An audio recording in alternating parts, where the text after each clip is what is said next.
You are listening to an Ark Media podcast. Do you think it was a mistake for Israel to hit Damascus, the heart of Damascus? Yes, it was a mistake. Unquestionably, Israel's intervention added fuel to the fire of what was originally a highly localized conflict that had nothing to do with the rest of Syria. You know, America went through precisely the same shift after 9/11. That very understandable shift to seeing potential enemies everywhere actually created self-fulfilling prophecies. In other words, it created additional enemies.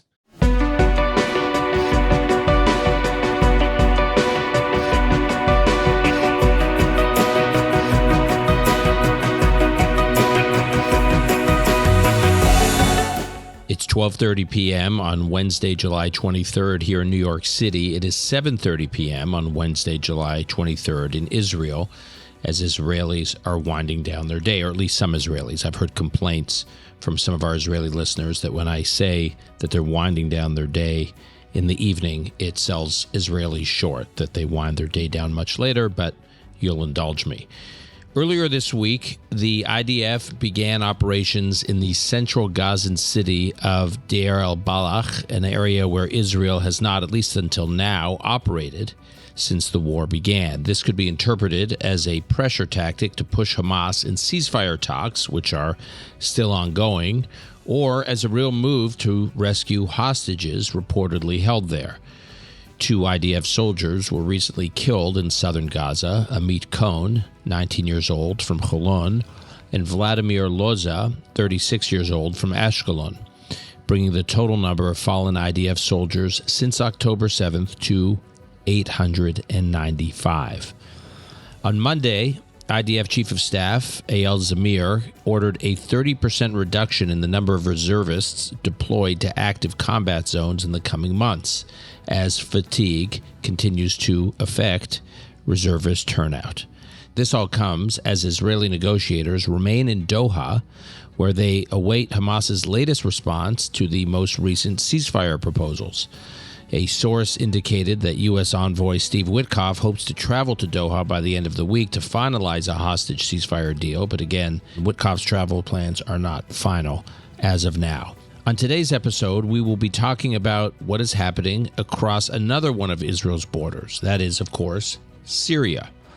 Last week, we witnessed the eruption of violent aggression on behalf of the Syrian government and local Bedouin tribes against Syria's southern Druze community, leaving more than 1,400 people dead.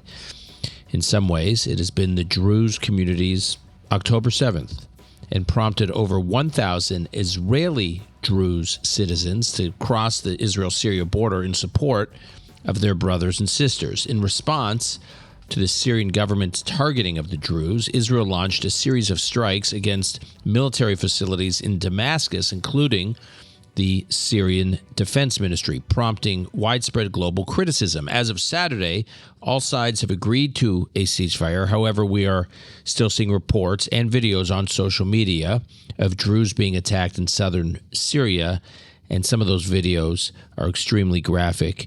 The nature of the slaughtering and the torturing is pretty brutal. Syria's aggression and Israel's military response are a sharp turn away from the predictions that Syria would soon join the Abraham Accords or was on some track to normalization. This news is probably welcomed by Turkey, which holds direct influence over the Syrian regime and is trying to isolate Israel by preventing it from securing regional alliances.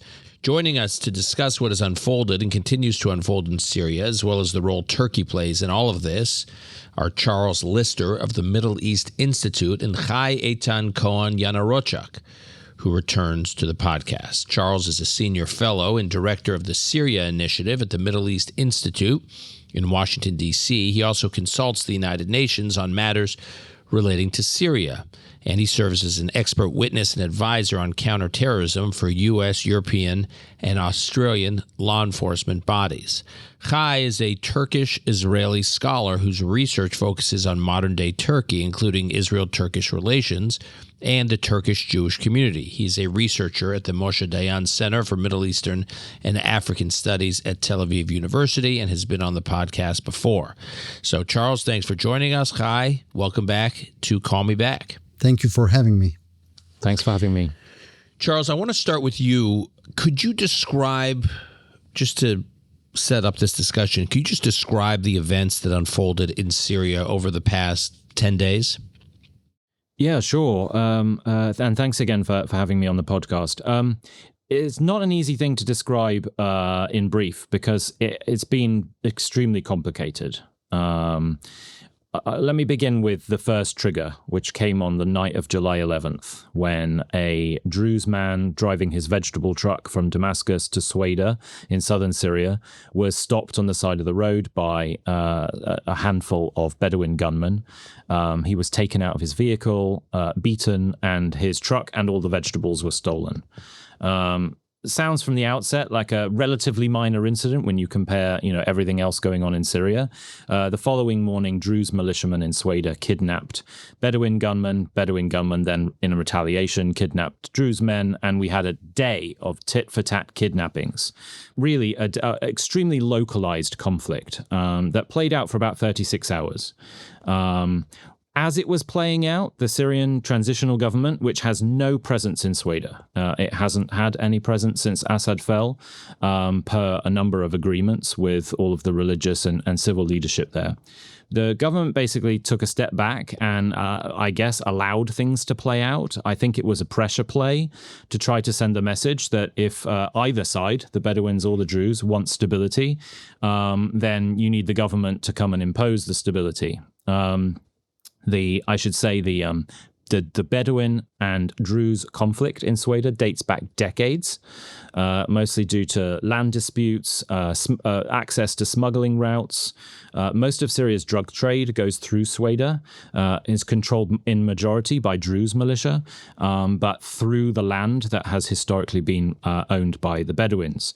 So long-standing, deeply rooted conflicts. The Syrian governments take a step back and then made the decision to step in on July the 14th. But just on the history, and I don't want to spend too much time on it, but I think it's important. Mm-hmm. The Druze community was considered loyal to the Assad regime, right, when the regime existed, whereas the Bedouins were among the persecuted minorities, so that also helps explain some of the tension between the two communities. Everything in Syria is complex. There's an awful lot more grey than black and white. But yes, generally speaking, the Bedouins would have aligned themselves more with the Sunni majority of the country, which also aligned more with the revolution against Assad. So yes, that is the case. But the key thing here is that the government stepped in on July the 14th to try to quell the conflict that was escalating between these two local communities. And as a response to that, as you said, the Israeli military launched a drone campaign striking Syrian government forces as they were advancing into Sweda. But the main fuel on the fire amidst that very early stepping in of the government. It took place roughly 20 to 30 minutes after government forces crossed the line into Sweda, was that they were ambushed by Druze militiamen right as they crossed the province line. 10 Syrian soldiers were executed, their bodies were piled up on the side of the street and then used for celebratory photographs by Druze militiamen. And then 8 other soldiers were stripped down to their underwear and marched to a nearby village and then executed along a wall. That incident triggered a rapid spiral of conflict. The government forces then took the line that this was a Druze uprising against the transitional state and needed to be put down. The Bedouin community, of course, were then fueled on by that, given their political leanings towards the transitional government. And Israel's intervention added much more fuel to the fire that was already beginning to burn, and created basically a zero-sum dynamic whereby every side, the Bedouins, all of the various Druze actors, which at this point remained quite diverse. Some of them wanted a relationship with the government, others were opposed to it, as well as the government itself, all embraced a zero-sum idea that this was a fight. This was a fight to define the future of Sweden. This was a fight to defend the Druze. This was a fight to define what the future of Syria was going to look like. And that zero-sum dynamic encouraged all of the crimes and atrocities that happened. And there is absolutely no question that government forces and Bedouin gunmen were engaged in serious crimes and atrocities. But I have to say it's important to acknowledge that there is absolutely no question that Druze militiamen also played a role in significant crimes and atrocities against the Bedouin community. Significant executions, including of women and children, several cases of the beheading of bodies that had already been killed. And so crimes on all sides. So for me, as a Syria analyst, this just illustrates just how combustible Syria remains on all of these different levels, a political level, a sectarian level, on a national level and a local level, and just underlines the enormous challenge that Syria faces going forward. Okay. And can you just briefly describe, and we could do a whole episode on who the Druze are and who the Kurds are, and I know all these groups, have major implications for the conversation we're having. So I just want our listeners to just have a brief understanding of who these groups are, because we'll be referring to them throughout this conversation. On a basic level, and avoiding getting into all of the weeds, the Druze in Syria have a presence in a number of different areas of the country, a number of suburbs south of Damascus, but their real, heaviest presence is in the governorate of Sweda, which is right in the southeast of the country along the border with Jordan. And then in terms of the Kurds, of course, this is an ethnic minority group with a significant presence in southeastern Turkey, northeastern Syria, northwestern Iraq, and parts of northwestern Iran.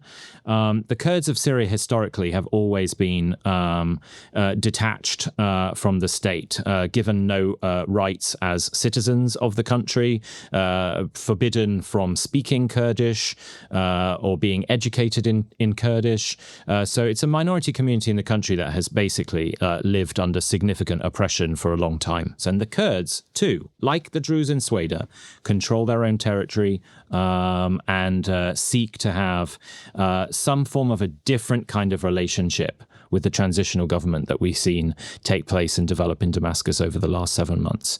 Hay, what has been Turkey's involvement in Syria, and what are Erdogan's interests here in Syria going forward? Okay, so we should not forget, after the fall of the Syrian dictator Bashar al-Assad, Turkey has turned into the new patron of Syria. So that's going back to December of 24, when the regime that had been in power for 53 years fell. So there was a civil war in Syria, hundreds of thousands of Syrians slaughtered by the Assad regime, but it still was an intact sovereign country, despite its domestic turmoil, and I said, like an internal civil war, massive refugees crisis. The government had held together, and then the government falls, and so now you're taking us to basically the end of last year, the beginning of this year, when Turkey is looking at this mess. I mean, during the Syrian civil war, Turkey supported the opposition forces. They hosted millions of Syrian refugees. And of course, they provided ammunition, logistics. And at the end of the day, from the Turkish point of view, since the Syrian dictator was toppled, they began to penetrate into Syria. And at last, we began to see here a new friction between Turkey and Israel. In the aftermath of this October the 7th, this created a very important trauma in Israel, and Israel shifted its national security strategy. And the most important component here is Israel is no longer going to wait in its own borders. but rather it will penetrate into, we can call Syria as an enemy territory, and to settle there and to strengthen its strategic positions inside the Syrian and the Lebanese territory. That's what we have witnessed. And therefore, Israel had no choice but to grab the Syrian Hermon. And the IDF... the Syrian Hermon is what? The Syrian Hermon is a very strategic, important mountain, which is more or less like 20-25 kilometers away from the outskirts of Damascus. And of course, this really improved IDF's deterrence vis-a-vis Syria, but at the same time, it also delivered a very clear message to the new patron of Syria, to Turkey, that Israel is no longer going to accept this new fait accompli in the region, meaning that similar to the Iranian experience before, that the Iranians came there and settled there, and they created their own rings of fire around Israel. And therefore, these two countries, which in their entire history never declared against each other any hostilities, found themselves in a very clear friction in Syria. And this friction we can see it, in a very clear manner, also in the Turkish press and also in the Israeli press, that both of the countries began to tag each other as a threat against each other. Parallel to that, we also have seen the Turkish Red Book, which also tagged Israel as an actor which is destabilizing the region. So, after providing you this background, I would like to mention here that this Druze friction, the atrocities that we have witnessed in the Druze mountain in Syria, the Turkish press began to portray the events as if the Druze in Syria have turned into Israel's useful instruments in order to break Syria into pieces, to decimate Syria, to dismember Syria. And their most important concern here, obviously, is the Kurdish question, because Turkey is seeking to achieve a unitary state in Syria. So how did the U.S. respond to Israel's intervention in Syria? The U.S. response, particularly privately, as I am aware, but also publicly, was shock and deep frustration. The Trump administration has placed all of its eggs in the transitional government's basket in Syria, basically aligning itself with the rest of the Middle East region, which sees the removal of Assad and the emergence of a new transition there as a historic opportunity. Of course, Syria has been under the Assad family's rule, or had been under the Assad family's rule for more than 53 years. Under that rule, Syria meant nothing much more than an exporter of instability through terrorism, threats, military action for many, many years. So the region, and now more recently the Trump administration, sees the change in Syria as an opportunity to create a much more peaceful region geographically right in the heart of the Middle East that will help to create more interconnectedness, more integration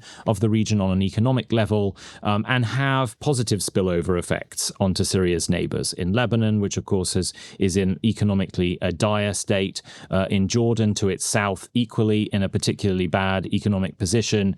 There is a hope that Syria will become more of a hub to positively benefit its regional neighbors. So the US response here, frankly speaking, was Israel's military action is a direct challenge to our approach on trying to stabilize Syria.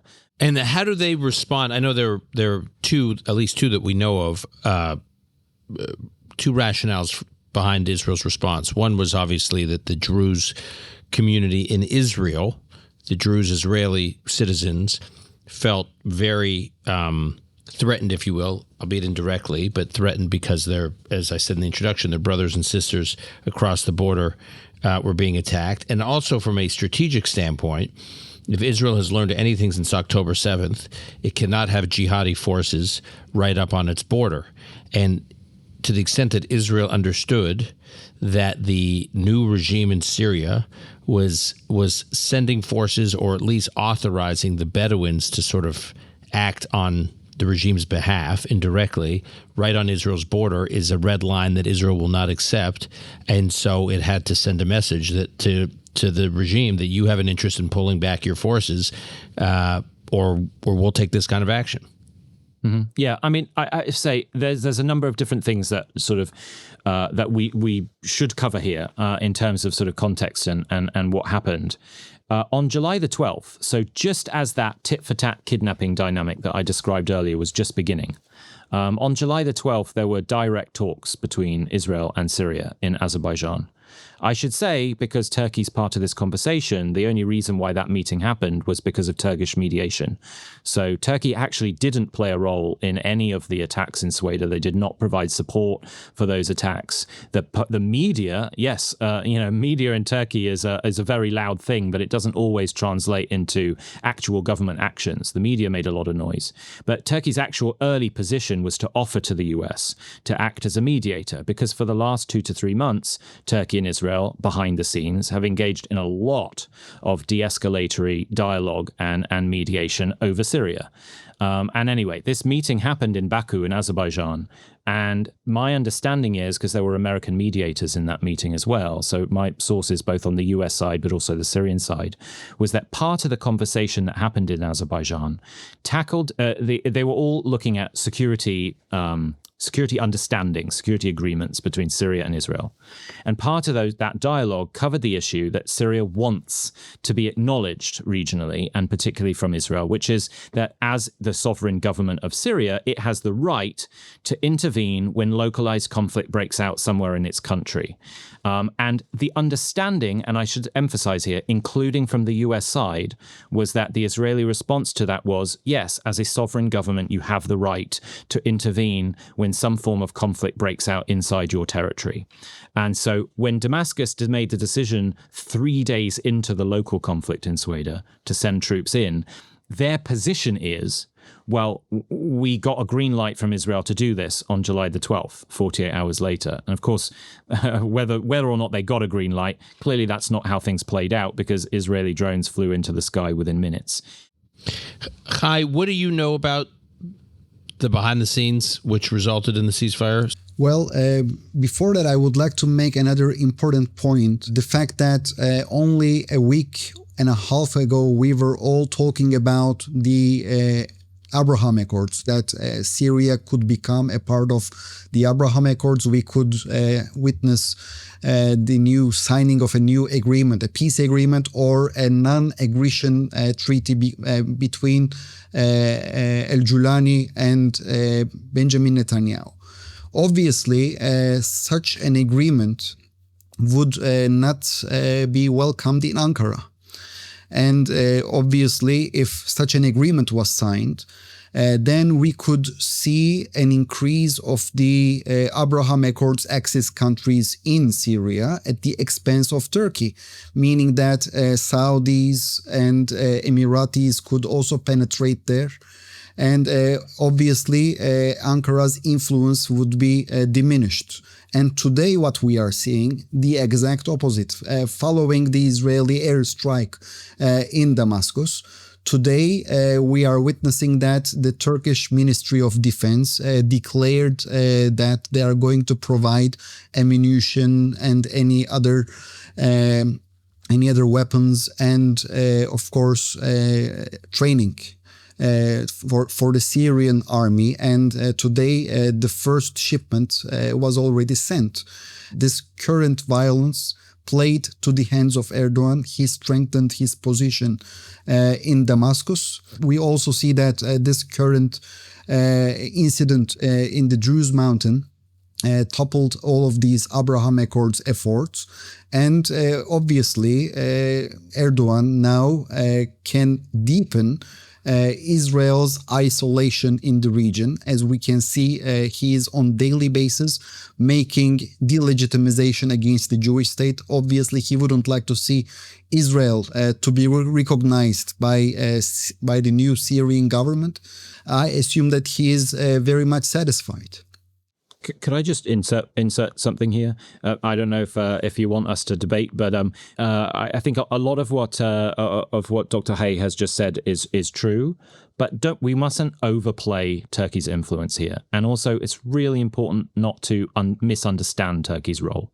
The only reason why the transitional government in Damascus originally initiated a line of dialogue with Israel is because of Turkey.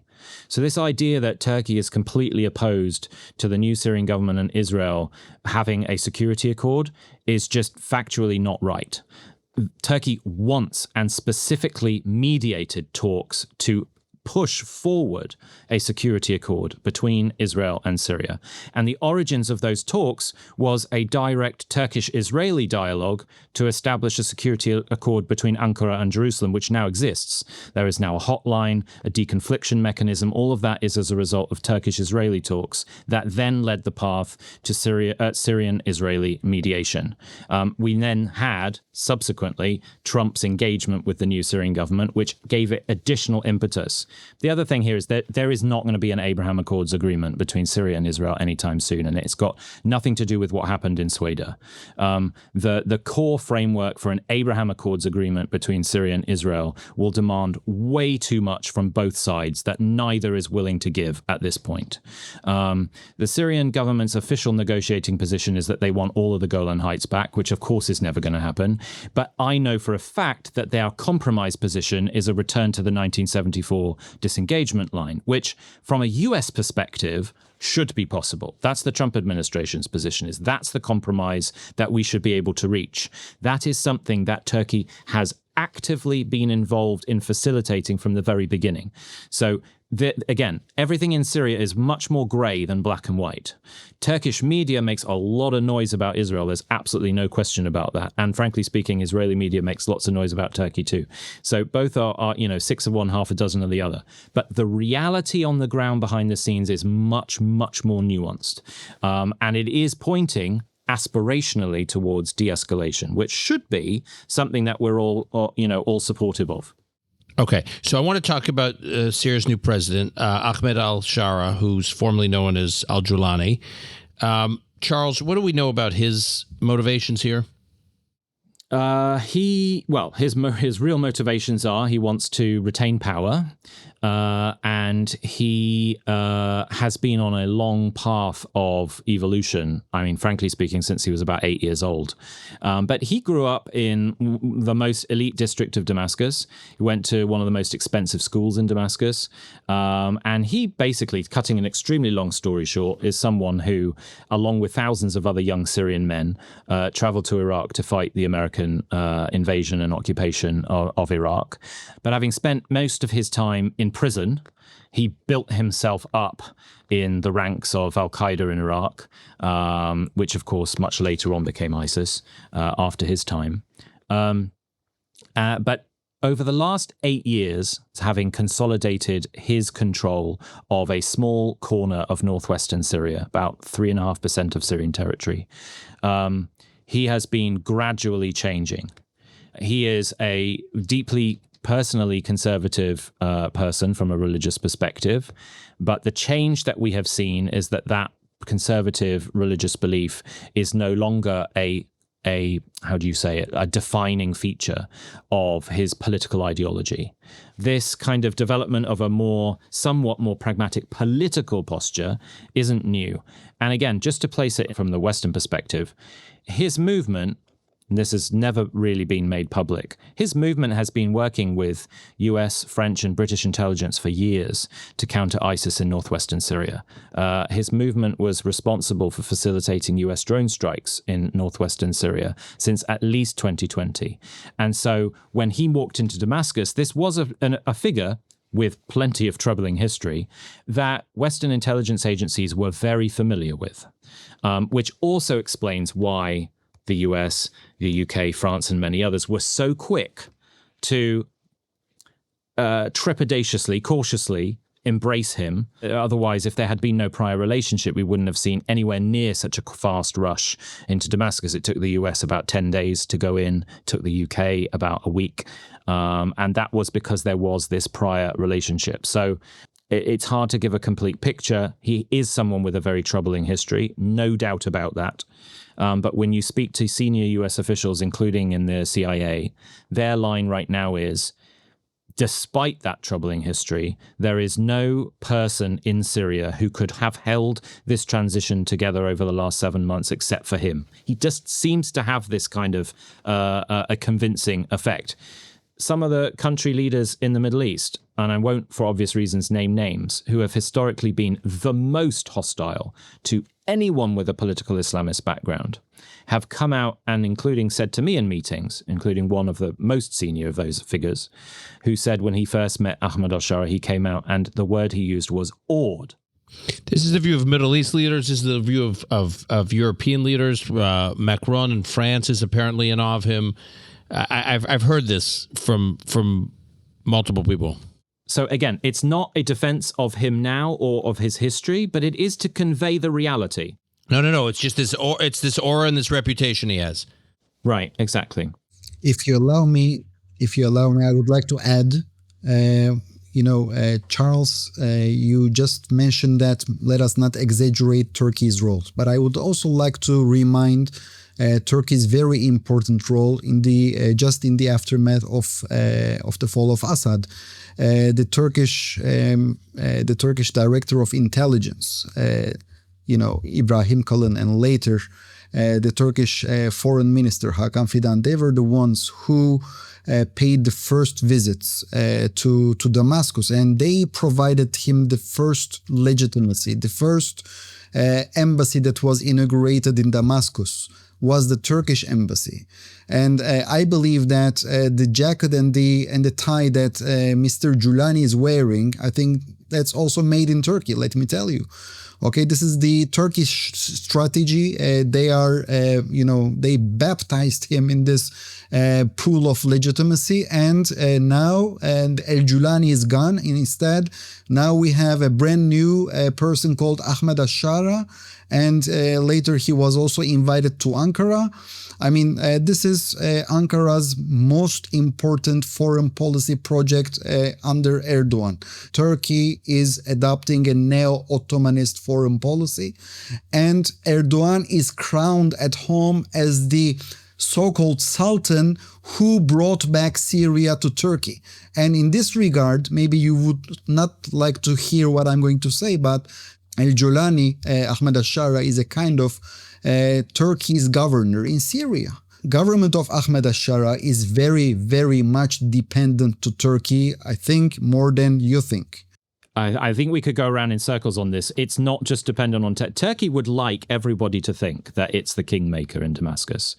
The first senior external leader to go to Damascus was not Turkish, it was Jordanian. It was a Jordanian foreign minister. And of course, most of the region already had their embassies open in Damascus when the Turks decided to reopen theirs. The country, the regional state that has the most influence, and I've seen this firsthand having repeatedly been there, going back again in about a month, is Saudi Arabia. And that was a very strategic reason that was made within days of Ahmed al-Sharaa walking into Damascus. The first place he went, Saudi Arabia. The place he has most visited, Saudi Arabia and the UAE. The money, because Turkey doesn't have money to rebuild Syria. So the Syrian government wants to maintain a clear, and for obvious reasons, relationship with the Turkish state. There's no question about that. But what Syria needs the most is money. And it knows that the places where it's going to get that is the Gulf. And that's why we've seen, by a country mile, the biggest investment in the relationship with Saudi Arabia, Qatar, and the UAE. And their embassies in Damascus are far more active than the Turkish embassy. So again, Turkey does a very good job at portraying itself as the kingmaker. And of course, its media will continue to play that game because it has that kind of almost antagonistic relationship in the way it conveys its role.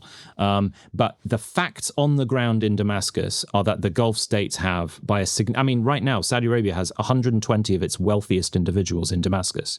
They're about to invest $4 billion in Syria in terms of construction and reconstruction. Turkey to this day hasn't invested $1 in Syria. So they do an awful lot with making a lot of noise, but in terms of the infrastructure and rebuilding, very little. And again, if you talk on the security level, the biggest investors into the Ministry of Defense and the Ministry of Interior right now are Saudi Arabia and Qatar. Turkey, again, makes a lot of noise, but has done much less.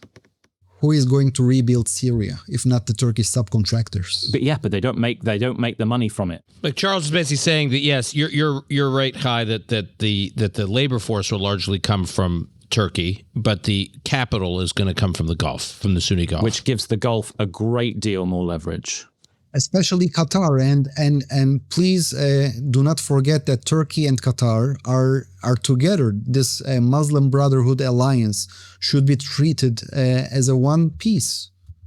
But Charles, let me ask you a question, because from Israel's perspective, and Hay can obviously weigh in on this, there is this perception. I mean, if you just look at the increase in resources in the Israeli security establishment, specifically in the Israeli intelligence community, the Mossad, the increase in resources in understanding Turkey and understanding what Turkey is up to has increased exponentially over the last 6 to 9 months. And it's not just because there's this perception of growing Turkish power, but the ambition for their to quote Hay, this sort of neo-Ottoman, this restoration of this neo-Ottoman reach within the Middle East that could, if it reaches right into Syria, could abut Israel's border. So it's not. I mean, I can't believe the Israelis are concerned about something they shouldn't be concerned about. It can't be that there's nothing to this.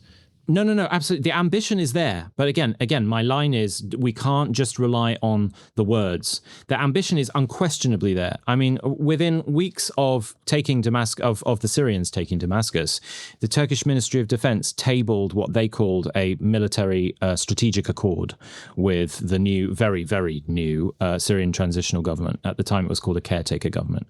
And that deal, that accord, included all the things that triggered the panic, particularly in Israel, around access to air bases, deployment of air defenses, language around asserting Syrian sovereignty, which obviously was directed towards Israel, which demands or expects freedom of military action over Syrian airspace. So absolutely not questioning that the Turkish ambition is there. What I'm trying to say is the stuff that's not publicly visible, which is that the transitional government knows that probably its biggest existential threat, it's not terrorism, it's not sectarianism, it's being perceived as a Turkish puppet, which is why they have made the decision to invest far more with the Gulf states, which is why they made their first visits to the Gulf states, and which is why they refused to sign that military accord with Turkey, because it would have signaled their death knell, basically. Because, as I say, it triggered all the red alarm bells in Israel. But frankly speaking, if they did that, it would also trigger great frustration in the Gulf. The Gulf, I was in Saudi Arabia about 4 days after Assad fell, speaking to the foreign ministry all about Syria. The two things that were foremost on their mind was Ahmad al-sharaa and what he wants, and Turkey. So the Gulf is very well aware of Turkish aspirations and ambitions too, but so is Damascus. And if they were ever to be seen as whole hog under the thumb of Turkey, they would lose the Gulf investment, because immediately it would be seen in the way that Dr. Hay is describing as a kind of Ottoman project.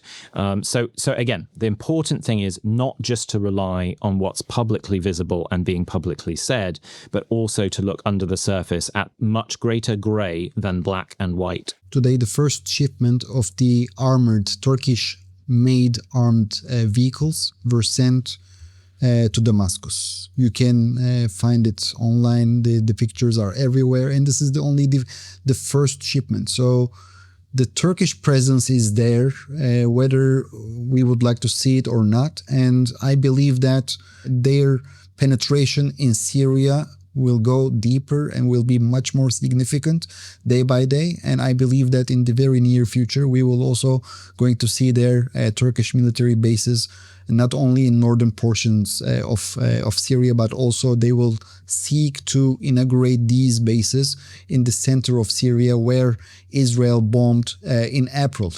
I would like to remind that Israel bombed 3 different locations, Hama, T4, and Palmyra all of these bases were targeted by the Israeli air forces only for one reason, because Israel got the intelligence that the Turkish armed forces could settle on these military bases. So it was a very clear message to Turkey that it was calling them, please don't come here. Hay, what is Israel's strategy on Turkey? I think what we all agree are Turkey's ambitions in the region. Now, I think there's a disagreement. I know there's a disagreement between you two but how realistic it is for Turkey to achieve those ambitions, given that there are other power centers in the region that could have more influence in Syria. But what is Israel's strategy, and is it coherent? Oh, that's a great question. Obviously, we are not planning to hit Turkey. Turkey is still considered as a friendly country since 1949, and this is very important for Israeli national security to preserve the bilateral relations with Turkey, at least on this current level, and not to see a further deterioration like the declaration of hostilities. This is the first issue. But I really wish that Israel really had a real strategy for Ankara. Turkey is still not at the top of the list.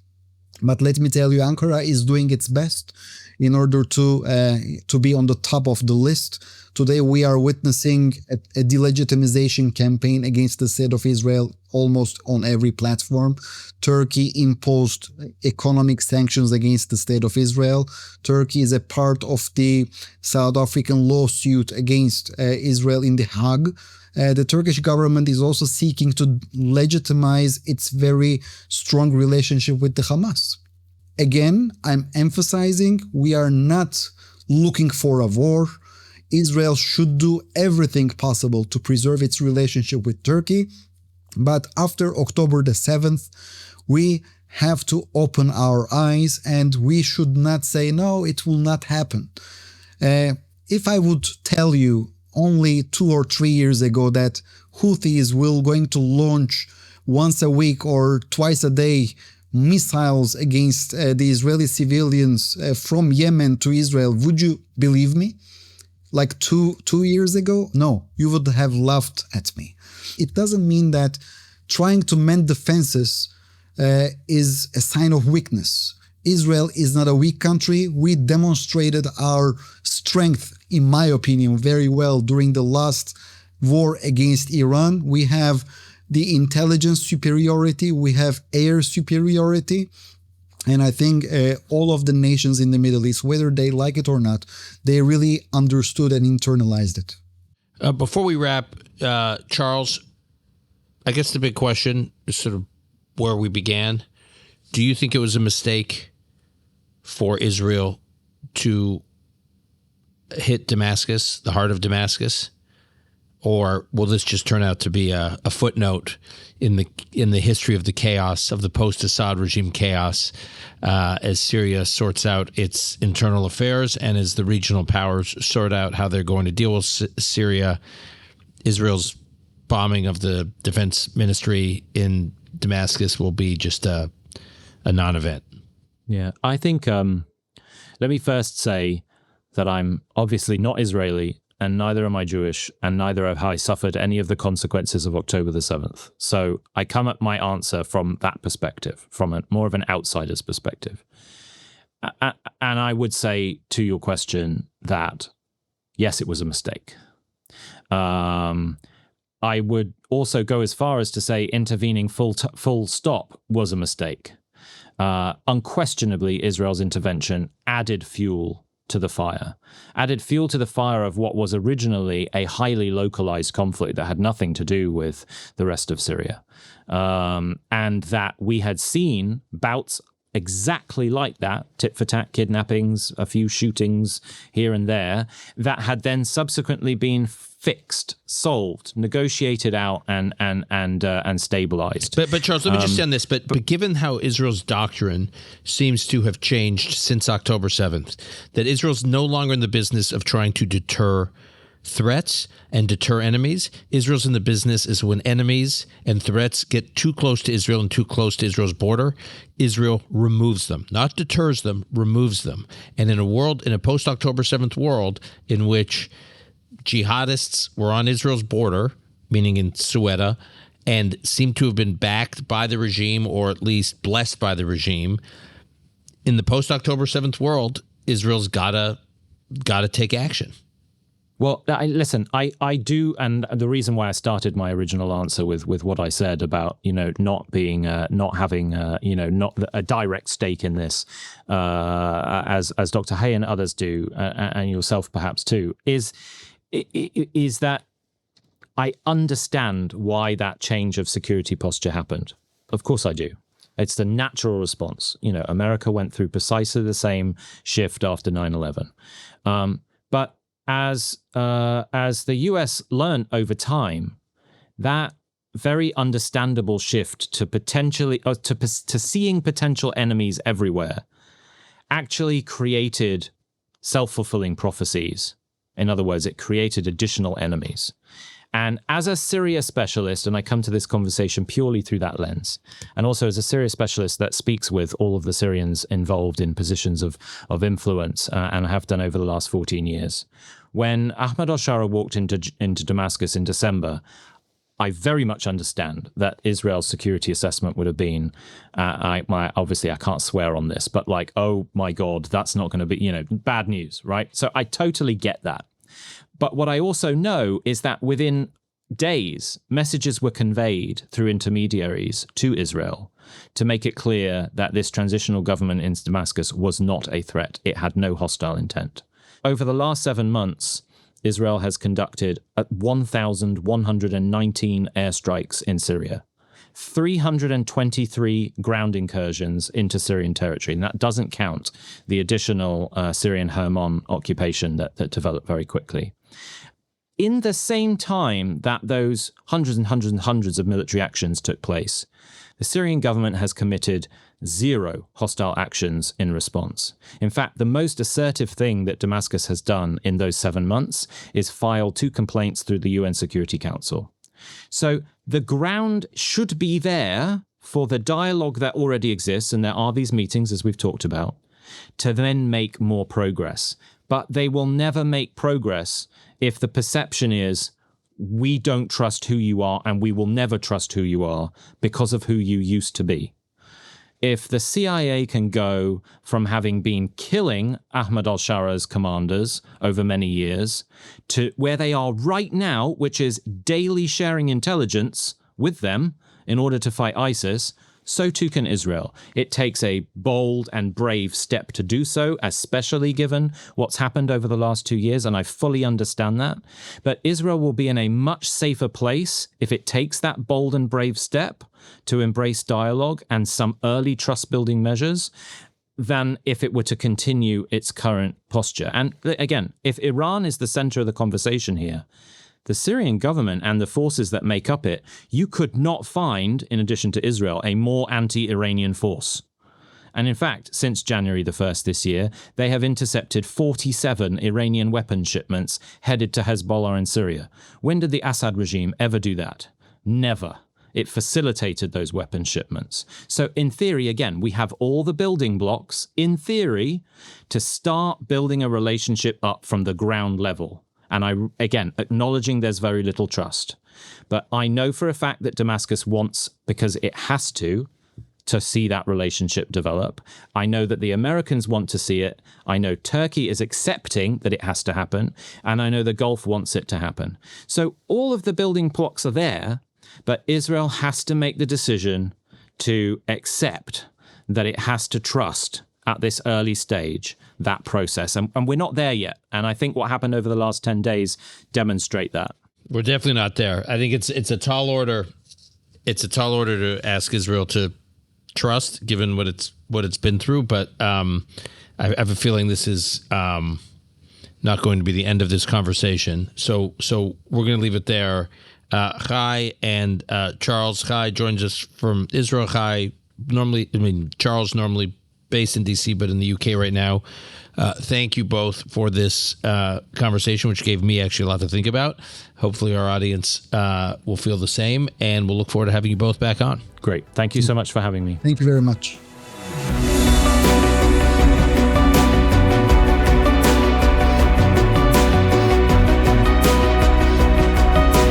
That's our show for today. If you found this episode valuable, please share it with others who might appreciate it. Time and again, we've found that our listeners are the ones driving the growth of the Call Me Back community, so thank you. And to offer comments, suggestions, sign up for updates, or explore past episodes, please visit our website, arkmedia.org. That's arkmedia.org, where you can deepen your understanding of the topics we cover. Call Me Back is produced and edited by Alon Benatar. Sound and video editing by Martin Huergo and Mary Angelis Burgos. Our director of operations is Maya Rakoff. Research by Gabe Silverstein. Our music was composed by Yuval Semo. Until next time, I'm your host, Dan Senor.